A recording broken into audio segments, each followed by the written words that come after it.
Apúrate.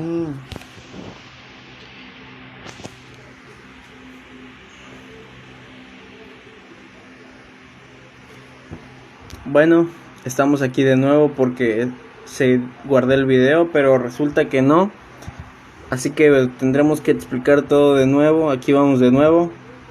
Ok, hablaremos de los temas 1.2 hasta el 1.2.3. Empezaremos con controles y tableros. Cuando hablamos de controles y tableros es igual a comunicación. ¿Por qué se dice esto? Porque cuando el hombre se quiere comunicar con la máquina necesita controles. Y cuando el tablero, la máquina se quiere comunicar con el hombre, necesita tableros más bien. El hombre se comunica por medio de lo visual y el habla. ¿Qué quiero decir con esto? Que el hombre, si se han dado cuenta, es un aeropuerto, se comunican por medio de lo visual, ya que estás viendo el tablero, a qué hora sale tu vuelo, se está actualizando a cada rato. O por ejemplo, cuando te están comunicando de personas mudas que hacen con señas, también de forma visual. Cuando hablamos del habla es cuando vas, por ejemplo, a alguna terminal de autobuses y están anunciando a qué hora sale tu camión a través del audio, ¿no? Te dicen, por ejemplo, de Veracruz a Puebla el camión va a salir a las 3:45, favor de abordar. Después tenemos que el hombre, para comunicarse de hombre a máquina, necesita controles, como les comentaba hace un rato. Cuando la máquina quiere comunicarse con el hombre, necesita tableros. El tablero es la única forma que permite a la máquina comunicarse con el hombre sobre su estado interno. Es necesario que lo transmita por medio de un sentido. Ok, la máquina, al querer comunicar cómo se encuentra, si está, no sé, sobrecalentada, si no está funcionando, si algo está fallando, te lo transmite por medio de algún sentido, preferentemente, que sería esto por medio de la vista, por medio del oído, por medio del tacto, etc. Hay 4 reglas para los tableros, que estas serían: mostrar información de una forma precisa, esencial, simple y de una forma evidente para que el operario encuentre la falla, o sea evidente la falla. Ahora pasaremos a la siguiente diapositiva. Tableros, tenemos 2 tipos, que son los visuales y los auditivos. En los visuales tenemos algunas características como estas. Son más apropiados cuando se presenta la información en un ambiente ruidoso. Como sabemos, en algunos campos de trabajo hay mucho ruido, están taladrando, están usando martillos, están usando, no sé, bocinas, etcétera. Entonces no se va a poder escuchar algo tan fácil diferenciar de entre los ruidos. Después tenemos el mensaje es largo y complicado. Es más eficiente usar el visual, ya que si es un mensaje muy largo, se te va a olvidar si te lo dicen por audio o no, o sea, por ejemplo, si es una frase muy grande, te vas a acordar a lo mejor de una o 2 palabras, 3 palabras, y qué tal si son 6, 7, 8 palabras. No lo vas a recordar todo, o a lo mejor sí, pero va a ser más complicado. Entonces es preferente el visual. El mensaje debe volverse a consultarlo, algo parecido a lo anterior. Se te va a olvidar si te lo dicen por audio, entonces es mejor verlo y tenerlo así de frente para que no se te olvide qué es lo que tienes que hacer. El sistema auditivo se sobrecarga cuando hay alguna falla en el audio. El mensaje no requiere respuesta inmediata. Como dice en esa misma frase, no tienes que actuar en ese mismo momento. Puedes esperar o puedes terminar de lo que estás haciendo, etcétera. Son los más usados, pero también son mal diseñados y hace que se obtengan resultados desastrosos. ¿Qué quiere decir esto? Que se utilizan más que los auditivos. Son más eficientes, pero también conlleva una desventaja en todo. El auditivo, cuando el mensaje requiere una respuesta inmediata, o sea que tienes que hacerlo al momento de ya. El sistema visual queda sobrecargado, que no estaba de la mano con visión limitada, que estás muy saturado de tableros visuales, o sea que tienes muchas luces, muchos colores, entonces te saturas y te puedes equivocar. El sistema visual se necesita presentar la información independientemente de la posición de la cabeza del operario. Ok, esto quiere decir que no importa si el operario está viendo hacia arriba, está viendo hacia un lado, está viendo hacia el otro, hacia abajo. Ahí es cuando conviene más. No necesariamente tiene que estar, por ejemplo, si la actividad del operario es estar amartillando hacia abajo, puede escuchar. En cambio, si fuera uno visual, va a tener que subir la vista en lo que amartilla o va a tener que dejar de amartillar, entonces eso va a hacer que se retrase en su trabajo. Las escalas cualitativas son aquellas en las que se refleja un valor aproximado, medidor de gasolina. Como sabemos en los automóviles, los que tienen uno, porque yo no tengo, pero bueno, podemos ver que en el tablero de la gasolina nos dice que tenemos medio tanque o un cuarto de tanque o que ya está en el foquito rojo, pero no nos dice cuánta gasolina exactamente tenemos en litros. Eso es lo que es un cualitativo. En cambio, las cuantitativas sí te dicen exactamente cuánto tienes. En las escalas cuantitativas son aquellas que reflejan un valor exacto. Termómetro, como les comentaba hace un rato, te dan un valor exacto. O sea, por ejemplo, si es 7.9.85.88.99, te va a dar ese valor. En cambio, las cualitativas no. La cualitativa te va a decir que es 7.9 o te va a decir que es 8. Los índices de estado refleja el estado en el que se encuentra una máquina. On-off, o sea, esto quiere decir que te muestra si está prendida o está apagada, o si está en hibernación, si se está reiniciando, etc. Indicadores de alarma se utiliza para avisarnos de alguna condición de peligro, alarmas de incendio. Como dice aquí mismo, nos avisan si hay un temblor, si hay un incendio, si hay un maremoto, lo que sea. Son alarmas algunas veces auditivas, puede ser también visuales, pero casi no se utilizan porque en una emergencia no te vas a poner a leer. Te van a mandar un mensaje: oye, está ocurriendo un terremoto ahorita, córrele. Entonces te ponen prácticamente tableros auditivos. Representaciones figurativas, representaciones de algunas imágenes, objetos, etcétera, que nos quieren enviar un mensaje. TV, cine, fotografía. Aquí es como, podría aplicar también como el anterior, que nos ponen letreritos de no fumar, qué hacer en caso de un terremoto, qué hacer cuando el elevador se atora, alguna noticia, etcétera. Representaciones alfanuméricas, display utilizado de forma verbal, numérica, que son encontrados comúnmente. Instrucciones. Estas pueden ser son documentos o pueden ser imágenes que conllevan cosas, letras y números a la vez. Como dice el ejemplo, instrucciones. En el uso de tableros tenemos lecturas cualitativas. Para leer el estado de la máquina en términos numéricos, altura, metros. Como vimos anteriormente, las cuantitativas es cuando te dan valores exactos. Para leer el estado de la máquina en términos numéricos, por ejemplo, si te dice que la máquina debe estar a 900 grados de temperatura y te dice está a 950.85. Esas son las cuantitativas, que te dice exactamente un valor exacto. O te dice, por ejemplo, otro ejemplo de parte de altura, metro, sería kilómetros hora, o podría ser tiempo segundos, tiempo minutos, etcétera. Después tenemos las lecturas cualitativas, para ver el estado indicado de la máquina y del que se está mostrando el tablero. Esto quiere decir que en un tablero nos van a mostrar cómo está la máquina y en otro estamos viendo cómo debería estar, o sea, a su forma ideal, calidad, como le puse en el ejemplo de abajo. La combinación con controles para poder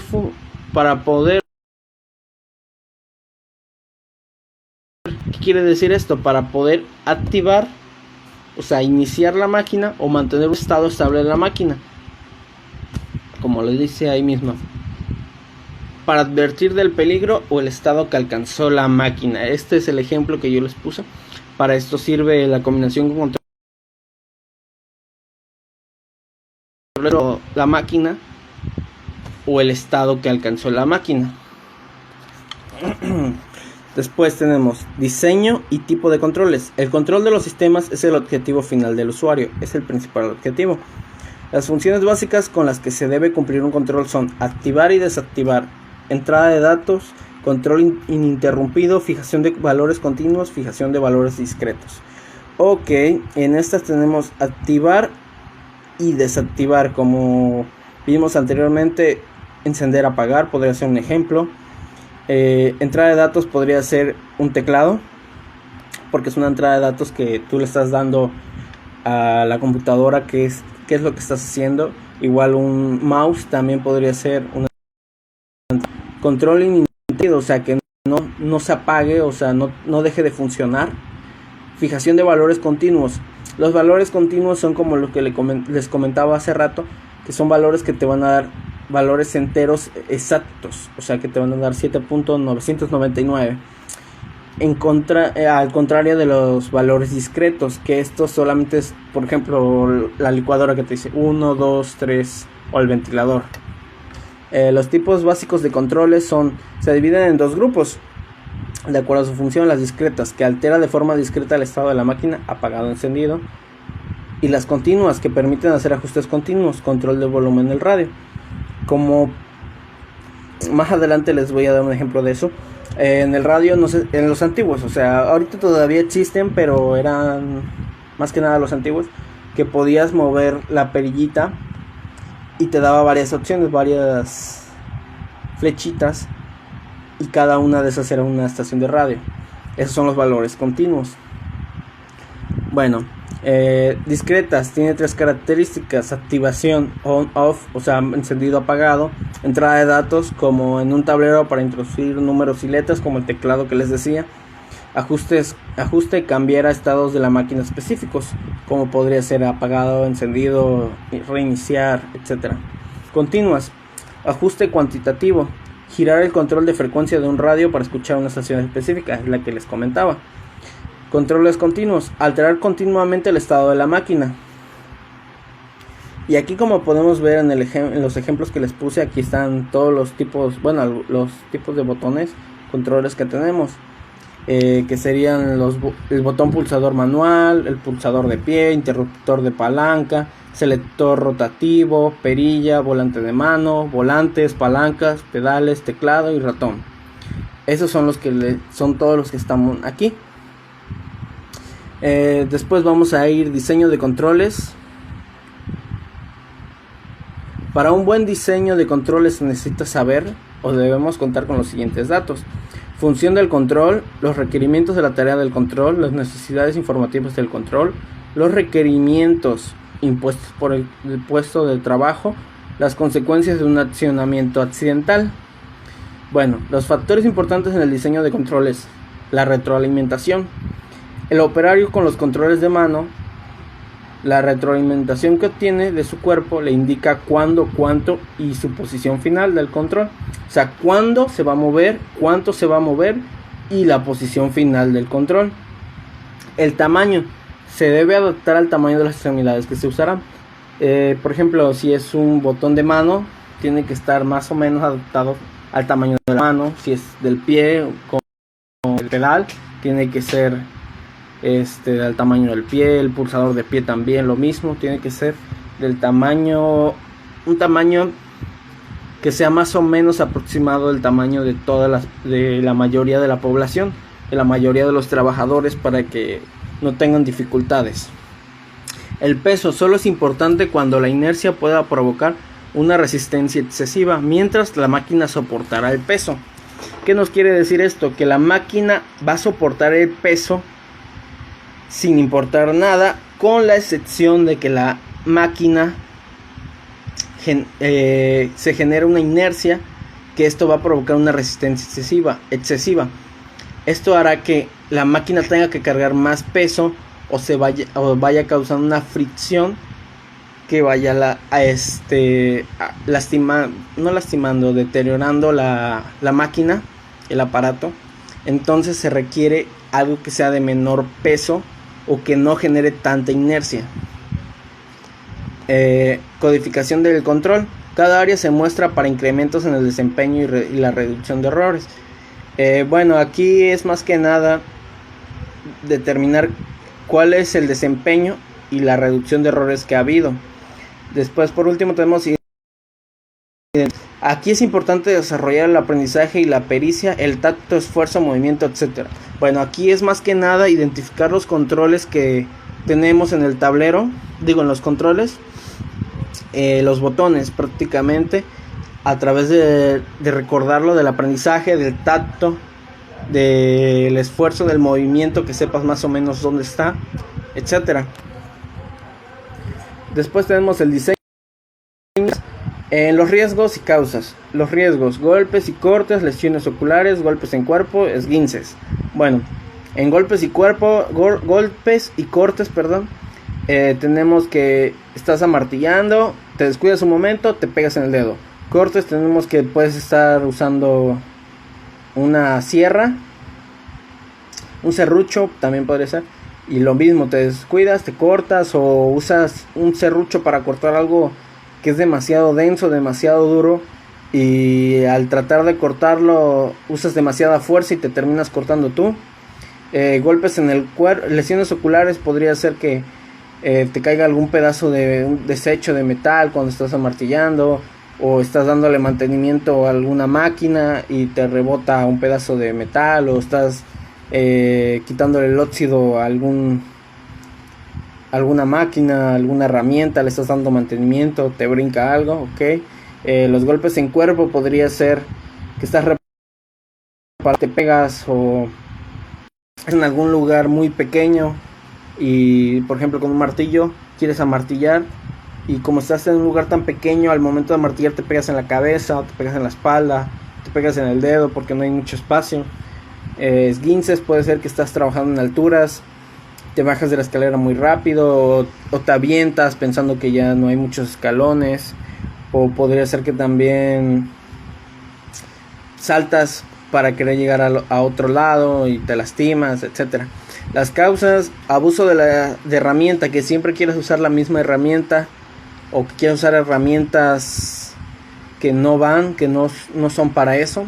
Uso de herramientas inadecuadas, lo mismo que lo anterior, que quieras usar un martillo para destornillar o para abrir algo, o cualquier cosa así. Mal uso de herramientas, esto quiere decir que quieras usar una herramienta para cosas, igual que los puntos anteriores, que no son, o cosas que no tengan que ver ni siquiera con el trabajo, que quieras usar para destapar algo, o quieras usarlo para que cargue algo, o ponerlo para que sostenga algo, podría ser. El mal transporte de herramientas, esto quiere decir que hay mucha gente, cuando yo trabajaba, que se llevaba las herramientas en los bolsillos del pantalón, o los llevaban en bolsas de Chedraui, o los llevaban en mochilitas de esas que regalan cuando hay candidaturas o cuando va a haber elecciones, y son muy delgadas, por cierto, y podría ser que se terminan cortando, o se terminan enterrando el desarmador, o cosas así, o sea, de que se puedan lastimar ellos mismos o lastimen a otras personas por traerlos así. Herramientas mal conservadas, ¿esto qué quiere decir?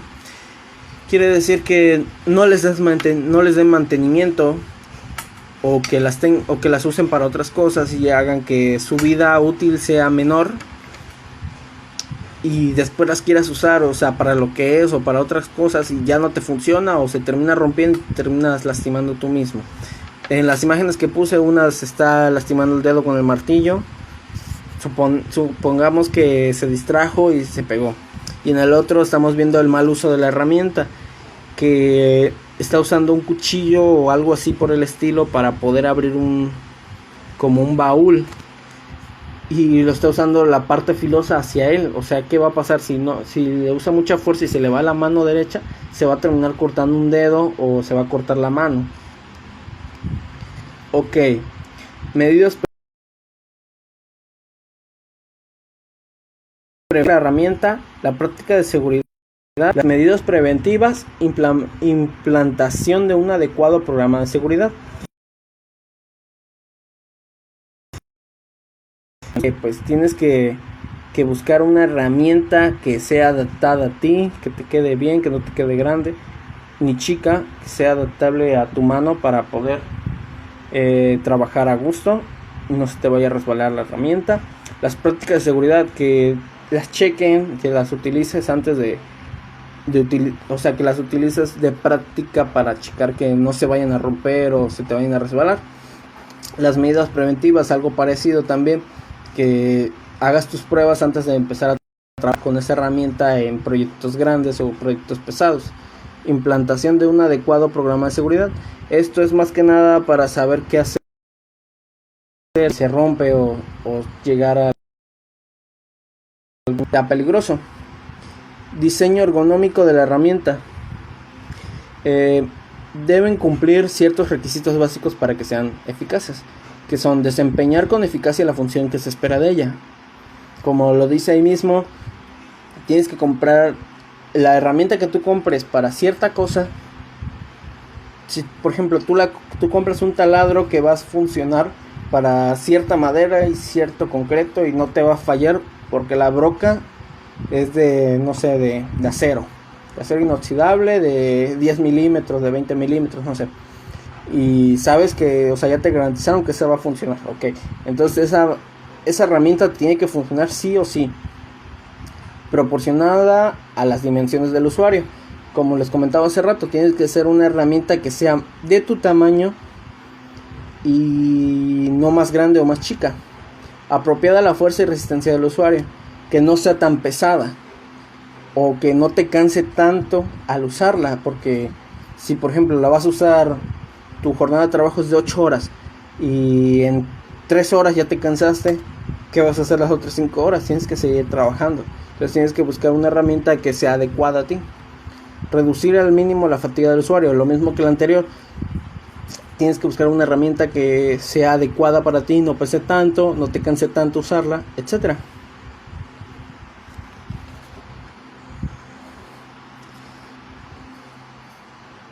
Ok, lo que una herramienta necesita o debe tener para ser funcional.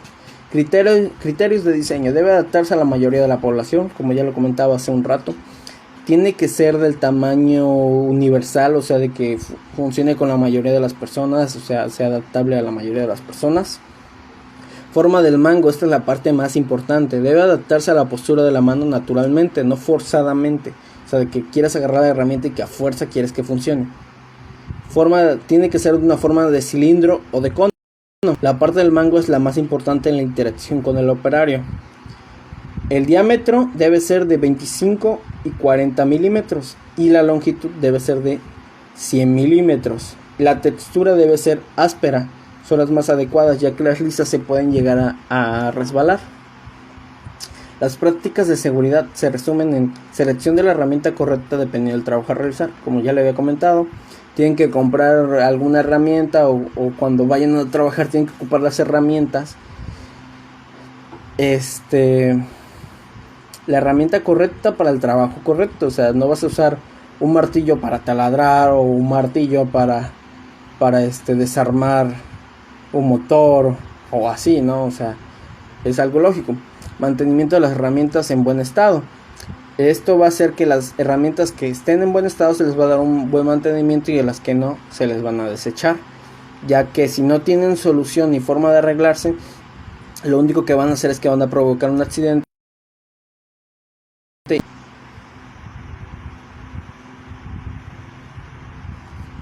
Después tenemos prácticamente usar las herramientas para lo que es y usarlas como se debe de usar. Evitar un entorno que dificulte su uso correcto, como les comentaba hace rato. No trabajar en lugares muy pequeños, en espacios muy pequeños con herramientas muy grandes, porque no vas a poder. Te vas a terminar lastimando, pegándote o causando un accidente o pegándole a alguien más. Guardar en un lugar seguro. ¿Esto qué significa? Que debes de buscar algún lugar, por ejemplo un locker, y ahí guardar todo, absolutamente todo, para que no esté todo una herramienta aquí, una herramienta allá y se te pierdan. se les debe asignar un lugar específico, lo mismo que el punto anterior. Busquen un lugar seguro, ahí van a estar todas y no vas a tener la preocupación de que, ay, dejé el destornillador y ya alguien se resbaló con él. Por último, tenemos la disminución a un nivel aceptable de los accidentes producidos por las herramientas manuales requiere la implantación de un programa de seguridad completo que abarque las siguientes fases: adquisición, adiestramiento, utilización, observaciones planeadas del trabajo, control y almacenamiento, mantenimiento y transporte. Adquisición. El objetivo de esta fase es el de adquirir herramientas de calidad acordes al tipo de trabajo a realizar. Esto quiere decir que tienes que comprar herramientas de calidad. Por ejemplo, si tienes la oportunidad de comprar en un lugar donde te lo están vendiendo a 500 pesos una caja de herramientas, por decir algo, y en otro de 1500, pero sabes que son marca Trooper o de una marca mejor, no vayas a comprar las de 500 pesos porque a la primera el martillo se te va a romper. Que te duren las herramientas. Después tenemos el adiestramiento, utilización. Es la fase más importante, pues en ellas es donde se producen los accidentes. Los trabajadores deberán seguir un plan de adiestramiento en el correcto uso de cada herramienta que deba emplear en su trabajo. ¿Esto qué quiere decir? Generalmente en las empresas te dan pequeños cursos de cómo utilizar las herramientas. Todas tus herramientas de trabajo te van a decir, sabes que esto se usa así, así, así, así, esto así, así, esto lo tienes que dejar aquí, esto sirve para esto sirve para aquello, eso no sirve, así. Eso es lo que te quiere decir este segundo paso. Observaciones planeadas del trabajo. Se observarán cómo se realizan operaciones con diferentes herramientas manuales y sus deficiencias. Esto quiere decir que van a checar todas las herramientas, cómo funcionan, sus deficiencias, cómo mejorar esas deficiencias y ver qué sirve y qué no sirve. Control y almacenamiento. Contribuirá a que todas las herramientas se encuentren en perfecto estado. ¿Esto qué quiere decir? Que en el departamento de mantenimiento van a revisar las que sirven y las que no sirven. Las que sirven les van a dar un mantenimiento preventivo para evitar que se descompongan, y las que no sirven las van a desechar, como les comentaba hace un rato. Por último tenemos transporte. Para el transporte de las herramientas se deben tomar las siguientes medidas. El transporte de herramientas se debe realizar en cajas, bolsas o cinturones especialmente diseñados para ello. Ok, como les comentaba hace un rato, yo tenía compañeros que traían las herramientas en el bolsillo o las traían en bolsas de chedraui, y eso pudo haber causado algún accidente. En mi caso nunca pasó, pero pudo haber pasado, ya que ellos decían, no, pues traigo aquí el desarmador por cualquier cosa y ya no voy hasta allá a buscarlo. O sea, para evitarse ir hasta allá, se arriesgaban a traer las herramientas en los bolsillos. Bueno, esto ha sido todo de nuestra parte. Espero que les haya gustado el video. Comenten también. Nos vemos. Gracias, profesor. Adiós.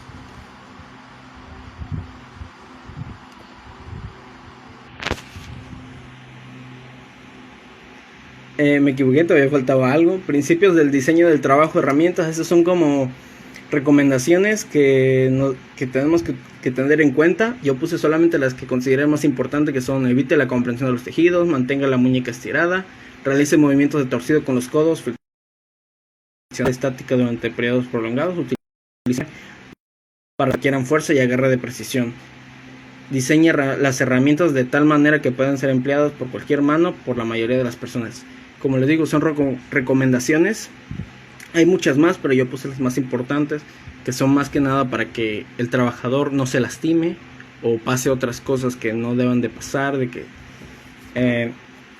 más que nada eso, que no se lastimen ni que lastimen a otras personas. Bueno, ahora sí ha sido todo. Muchas gracias, nos vemos.